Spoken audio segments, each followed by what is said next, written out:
अब हम बात करेंगे फोटो इलेक्ट्रिक इफेक्ट के बारे में। लास्ट लेक्चर में हमने बात किया था क्या, ब्लैक बॉडी रेडिएशन। तो ये हमारा हमारा फोटो इलेक्ट्रिक इफेक्ट है। इसमें अब हम उतना ही पढ़ेंगे जो हम लोअर क्लासेस से भी जानते हैं। तो बोल सकते हो ऐसे बस हम रिकॉल कर रहे हैं लोअर क्लासेस की बातों को, ठीक है। देखो, another major setback to classical theory was explanation of photo electric effect. अब क्या होता है photo electric effect? It is the emission of electron, electron का एमिशन, इलेक्ट्रॉन का निकलना। एमिशन ऑफ इलेक्ट्रॉन कब? When metal are irradiated with ultraviolet light known as photo electric effect. जब आपके किसी भी मेटल सरफेस पे जब आपके मेटल सरफेस पे अल्ट्रावायलेट लाइट पड़ती हैं तो इलेक्ट्रॉन्स एमिट होती हैं, ठीक है ना। इसी फिनोमिनन को हम बोलते हैं फोटो इलेक्ट्रिक इफेक्ट। और जो इलेक्ट्रॉन एमिट हो रहा है उस इलेक्ट्रॉन को हम बोलते हैं फोटो इलेक्ट्रॉन, ठीक है। और जो ये जो आप जानते हो लाइट की जो एनर्जी थी वो हम एच म्यू के फॉर्म में इसको डिस्क्राइब करते हैं, ठीक है। और जो इलेक्ट्रॉन निकली है उसके पास कुछ एक काइनेटिक एनर्जी होती है, ठीक है। जो इलेक्ट्रॉन निकली है उसके पास कुछ काइनेटिक एनर्जी है, उसको हम हाफ एम बी इसको ऐसे डिनोट कर दें यहाँ पे। The electron so emitted are known as photo electron. जो इलेक्ट्रॉन एमिट हो रहा है उसको हम फोटो इलेक्ट्रॉन बोल रहे हैं। To differentiate them from the electron remaining inside the metal, ठीक है। इनको इलेक्ट्रॉन क्यों नहीं इलेक्ट्रॉन क्यों नहीं बोल रहे हैं? ताकि कोई कन्फ्यूजन ना हो कि कौन सा इलेक्ट्रॉन, मेटल में जो अभी भी प्रेजेंट है वो वाला इलेक्ट्रॉन, ठीक है ना। मेटल के एटम में जो प्रेजेंट इलेक्ट्रॉन है वो वाले इलेक्ट्रॉन जो एमिट हो चुके हैं, ठीक है। इसलिए हमने इसको बोल दिया फोटो इलेक्ट्रॉन्स, मीन्स जो एमिटेड इलेक्ट्रॉन है। The main feature of this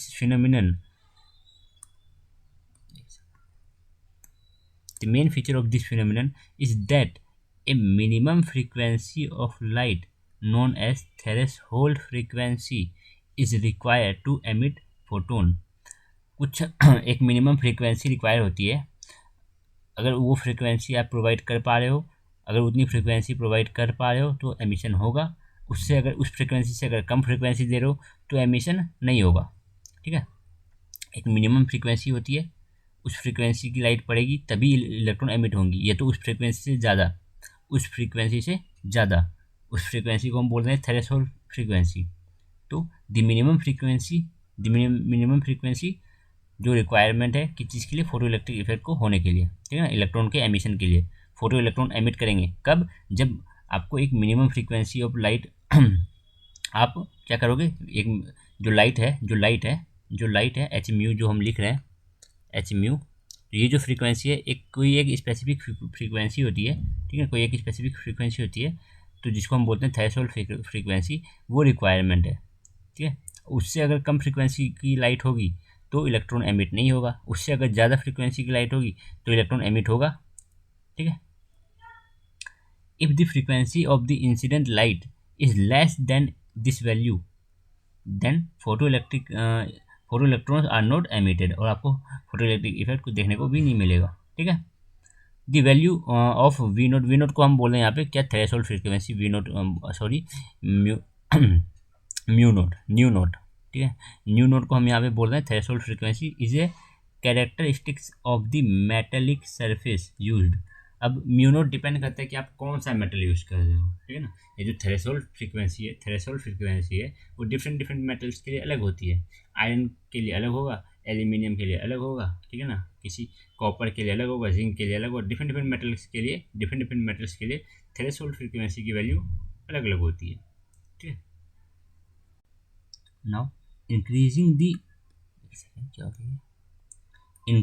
the frequency of the light beyond threshold frequency value only increases the velocity of the photoelectrons। means threshold frequency आप रिक्वायर देखो, म्यू नोट हमें requirement है, mu naught आपने दे दी, mu naught threshold frequency दी तो आपकी electron emit हुई।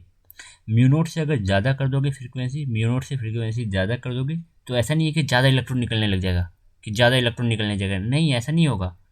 Frequency अगर ज़्यादा दे दोगे थ्रेशोल्ड फ्रीक्वेंसी से तो ज़्यादा इलेक्ट्रॉन नहीं निकलेगा, बट क्या होगा, जो इलेक्ट्रॉन निकल रहे हैं उसकी एनर्जी ज़्यादा रहेगी, उसके पास जो काइनेटिक एनर्जी है वो ज़्यादा रहेगी, ठीक है। तो इंक्रीजिंग दी फ्रीक्वेंसी को इंक्रीज करने से, लाइट की फ्रीक्वेंसी इंक्रीज करने से बियॉन्ड द थ्रेशोल्ड फ्रीक्वेंसी से ज़्यादा फ्रीक्वेंसी का जो भी value only increases the velocity of the photo electron, ये बस फोटो इलेक्ट्रॉन की वेलोसिटी को बढ़ाते हैं, दैट इज फोटो इलेक्ट्रॉन की काइनेटिक एनर्जी बढ़ जाएगी। These observations could not be explained by the 19th century view of the light as wave phenomenon। इस चीज़ को लाइट को एज ए वेव फिनोमिनन को, लाइट को एज ए वेव मान के चलोगे, लाइट का अगर वेव नेचर लोगे, लाइट का अगर वेव नेचर लोगे और इस फिनोमिनन को आप एक्सप्लेन करने की कोशिश करोगे तो नहीं हो पाएगी। Now we will now discuss how Einstein theory explain the photo electric effect. अब हम देखेंगे आइंस्टीन ने कैसे फोटो इलेक्ट्रिक इफेक्ट को समझाया। देखो, Einstein explanation of photo electric effect. Applying the photon concept to the photoelectric effect, Einstein proposed that an electron at the surface of the metal gains an energy, that is h mu, by the absorption of a photon from the electromagnetic radiation। इन्होंने particle nature लिया, इन्होंने बोला कि जो surface की जो electrons है, metal surface की जो इलेक्ट्रॉन है वो एनर्जी गेन करती है, ठीक है ना। वो लाइट जो फोटोन के रूप में लिया उसने, तो इलेक्ट्रोमैग्नेटिक रेडिएशन जो है हमारी लाइट है, तो उसकी फोटोन की एनर्जी एच म्यू, वो फोटोन को एब्जॉर्ब करती है, और कुछ एनर्जी गेन करती है, ठीक है। If the frequency that is mu of the photon की जो फ्रीक्वेंसी है, ठीक है ना, फोटोन की एनर्जी है ये एच म्यू, फोटोन की एनर्जी है एच म्यू, तो फोटोन की जो फ्रीक्वेंसी है, if the frequency of the photon is greater than the minimum value that is mu naught. Frequency, photon की जो फ्रीक्वेंसी है वो थ्रेशोल्ड फ्रीक्वेंसी से ज़्यादा है, called threshold frequency, which is characteristics of the particular metal, then the emission of the photo electron occurs. अगर आपके पास threshold frequency से ज़्यादा फ्रीक्वेंसी है, अगर आपकी जो लाइट है, जो लाइट आप यूज़ कर रहे हो, जो इलेक्ट्रोमैग्नेटिक वेव आप यूज़ कर रहे हो, ठीक है, तो बोलो जो रेडिएशन आप यूज़ कर रहे हो, ठीक है ना, ऐसे बोलते हैं, जो इलेक्ट्रोमैग्नेटिक रेडिएशन आप यूज़ कर रहे हो, ठीक है, तो अगर उसकी फ्रीक्वेंसी ज़्यादा है थ्रेशोल्ड फ्रीक्वेंसी से, तो आपको फोटो इलेक्ट्रॉन्स एमिशन देखने को मिलेगा, ठीक है। और थ्रेशोल्ड फ्रीक्वेंसी वो कैरेक्टरिस्टिक्स है किस चीज़ का, किसी पर्टिकुलर मेटल का, ठीक है ना। डिफरेंट मेटल के थ्रेशोल्ड फ्रीक्वेंसी डिफरेंट होती है।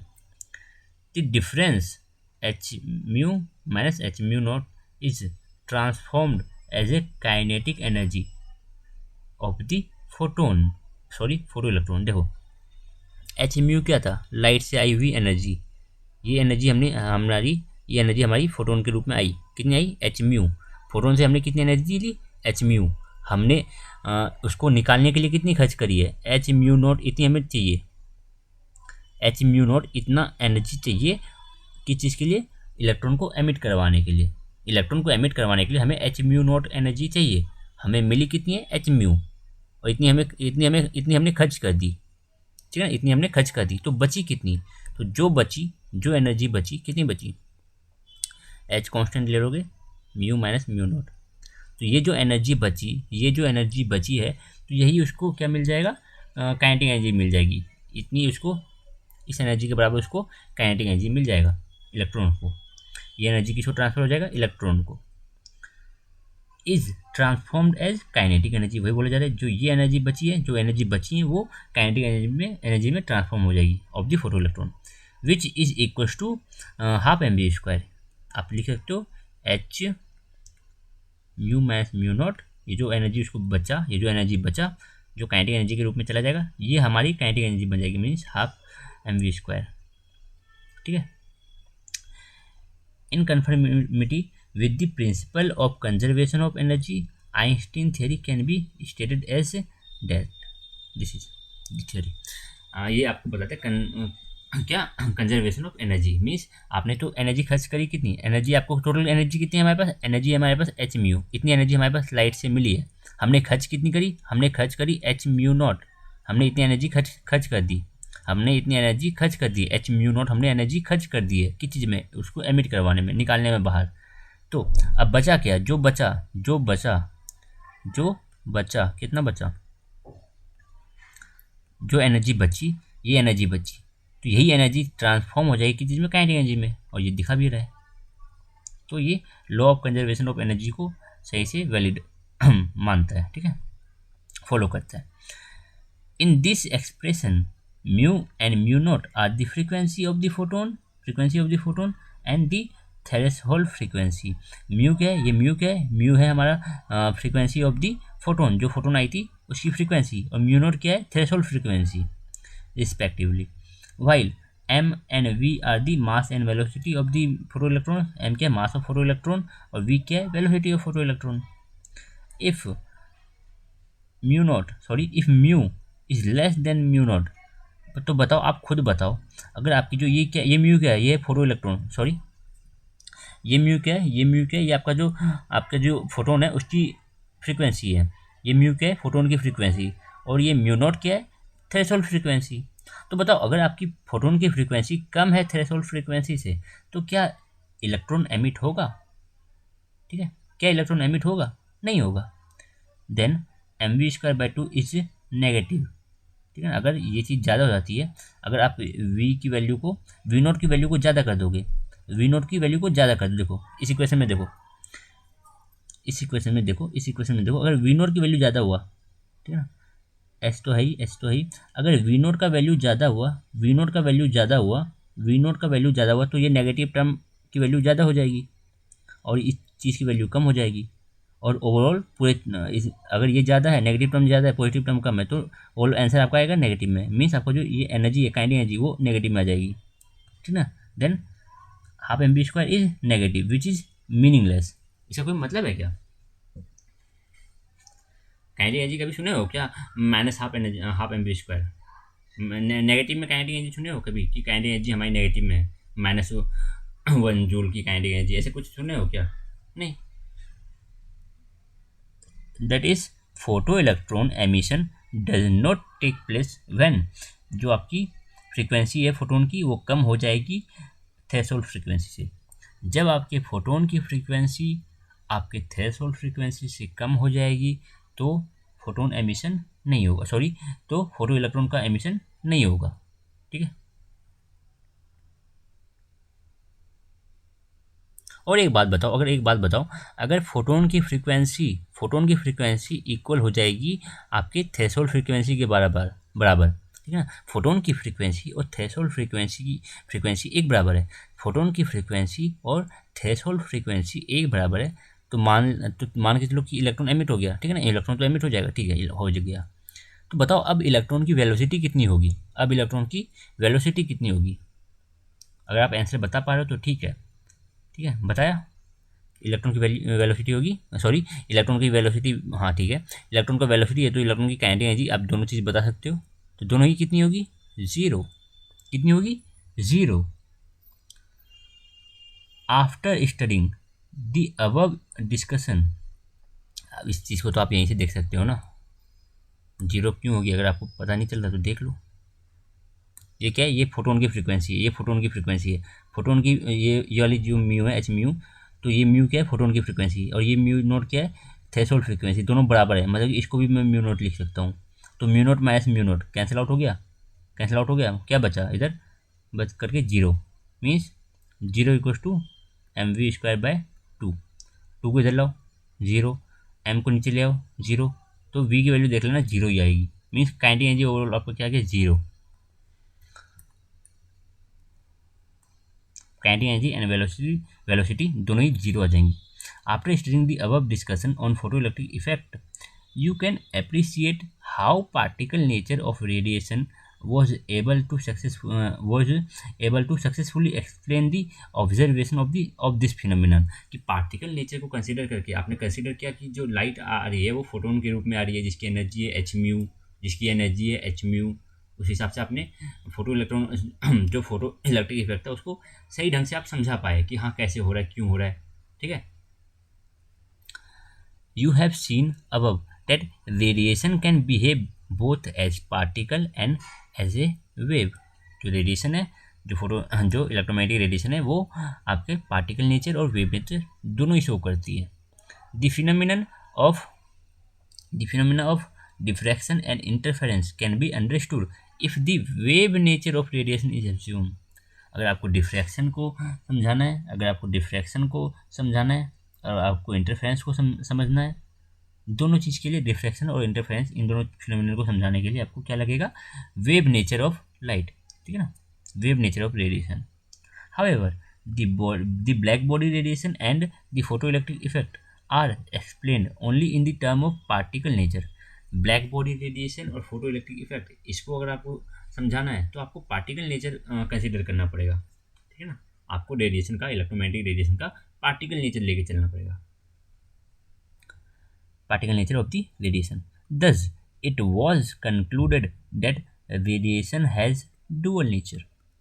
सिंपल सी बातें हैं।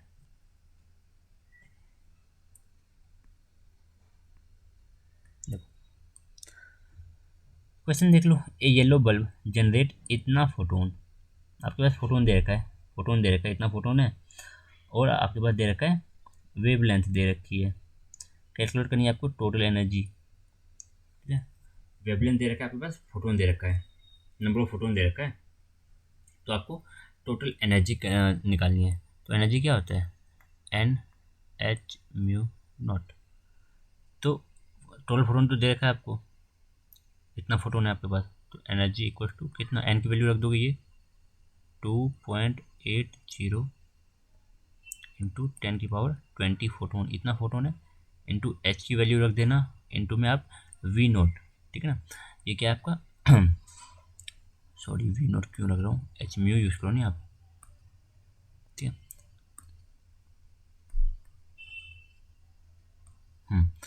तो आपको अब फ्रीक्वेंसी निकालनी पड़ेगी, आपको वेवलेंथ दिया हुआ है, आपको वेवलेंथ दिया हुआ है, आप फ्रीक्वेंसी निकाल सकते हो, आपको वेवलेंथ दिया, आप फ्रीक्वेंसी निकाल सकते हो। कैसे निकालोगे, देखो mu equals to C by lambda, पता है, frequency equals to C by lambda. तो यहाँ पे क्या, तो फ्रीक्वेंसी को बदल दो, लिखी तो सी डिवाइड बाय लेमडा, लेमडा कितना है 560 नैनोमीटर, 560 नैनोमीटर को कर देना 10⁻⁹, ठीक है।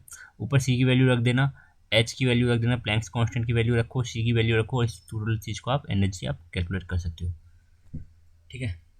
तो सिंपल सी बातें करी हमने कि एन तो हमारा नंबर ऑफ फोटोन है, एन तो हमारा नंबर ऑफ फोटोन है, ई हमारा टोटल एनर्जी निकालना है, तो टोटल नंबर ऑफ फोटोन डाल दिया, और एक फोटोन की एनर्जी एच म्यू, और म्यू को हमने सी बाय लैम्डा लिखा है, हमने देखा हुआ है म्यू को सी बाय लैम्डा लिख सकते हैं। हमने तो ये भी देखा था ना कि अगर इसको 1/λ कर दो तो सी बाय म्यू बन जाता है, और 1/λ को आप क्या लिखते हो, 1/λ को आप लिखते हो वेव नंबर।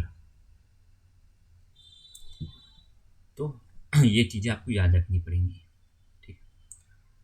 अब ये क्वेश्चन आप खुद करके देखो क्या है, calculate the frequency of the radiation, frequency आपको निकालने को बोली जा रही है, फ्रीक्वेंसी निकालने को बोली जा रही है। Require for the ejection of photo electron at a velocity of इतना, वेलोसिटी दे रखी है आपके पास कि जो इलेक्ट्रॉन निकलेगी उसके पास वेलोसिटी इतनी रहेगी, ठीक है। From sodium metal having threshold frequency आपके पास दे रखी है, देखो दे क्या रखी है आपके पास, थ्रेशोल्ड फ्रीक्वेंसी दे रखी है,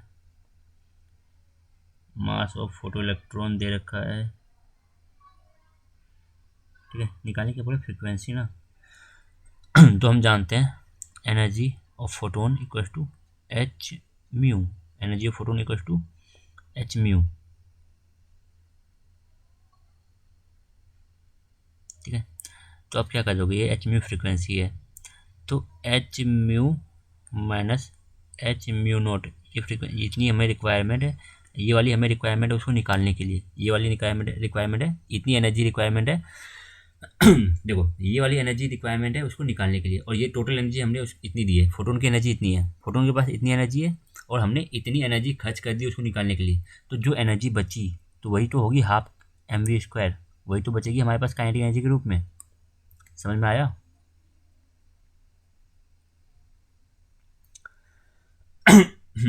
तो ये है जो, एक सेकेंड, ये हमारी फोटोन की एनर्जी हमने खर्च कितनी करी, एच म्यू की चीज़ में खर्च करी इलेक्ट्रॉन को निकालने में, तो जो खर्च करी उसको माइनस कर दो, तो जो बचा हमारे पास, जो बचा वो हमारे पास क्या हो जाएगी उसकी वेल क्या काइनेटिक एनर्जी, ठीक है।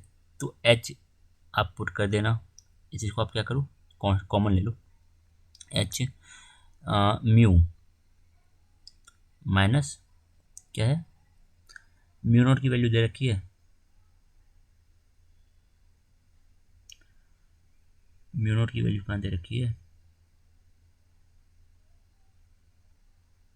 ये रहा 4.61 इंटू में 10⁻14 कर देना इधर, और हाफ मास तो दे रखा है आपके पास 9.109 इंटू में 10⁻31।